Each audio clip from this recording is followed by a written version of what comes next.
In the name of Allah subhanahu wa ta'ala, the news headlines. The 8th of Sur marks the victory of Day of the Afghan nation and symbolizes the collapse of an ideological, intellectual and political project in the country.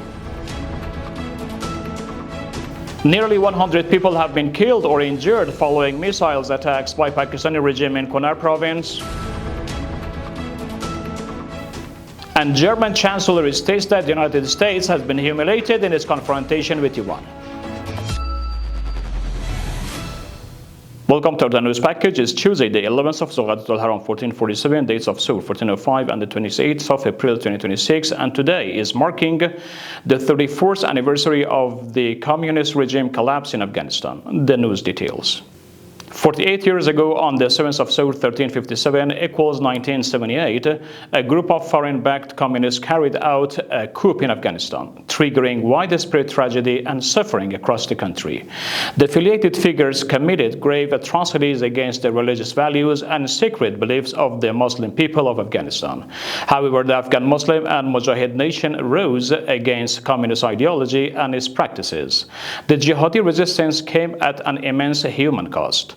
During the prolonged and arduous struggle, nearly 1.5 million Afghans lost their lives, while millions more endured displacement and hardship. Ultimately, after 14 years, the communist regime and occupying Soviet forces were defeated, and the Afghan Mujahid people succeeded in overthrowing the last communist administration, fully liberating the country.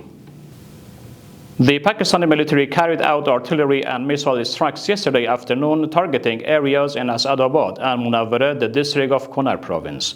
The deputy spokesperson of the Islamic Emirate has condemned the attacks in the strongest terms, describing them as an unforgivable war crime. Based on the reports, the total number of casualties has reached 92 individuals. Qari Muzaffar Mukhlis, the head of public health in Kunar, stated that there have been 85 injured, and the bodies of 7 individuals have been transferred to the provincial general hospital. The victims include children, women, and several students from Sayyid Jamaluddin Afghan University. He noted that the number of casualties are not final and may rise. In addition to Asadabad residential area in Serkanu, Dongam, Shultan, and Munawwara, the districts were also struck with women and children comprising the majority of casualties. Local residents report that the victims' homes and educational centers were among the targets of the strikes. The news continuation. Zamir Kabulov, the Russian special envoy, has arrived in Kabul on an official visit. The Minister of Foreign Affairs stated that he is scheduled to meet with senior officials of the Islamic Emirate, including the Foreign Minister, to discuss political, economic, and other bilateral issues. And ultimately, Friedrich Merz, the German Chancellor, has stated that Iran demonstrated greater resilience than expected during its recent confrontation with the United States, effectively humiliating Washington. He emphasized the United States lacks a clear strategy for managing or leaving the Iran crisis, warning that this could lead to further escalation. Based on Merz, Iran has been able to exert significant pressure on the United States and has gained the upper hand in both political and strategic dimensions of the confrontation.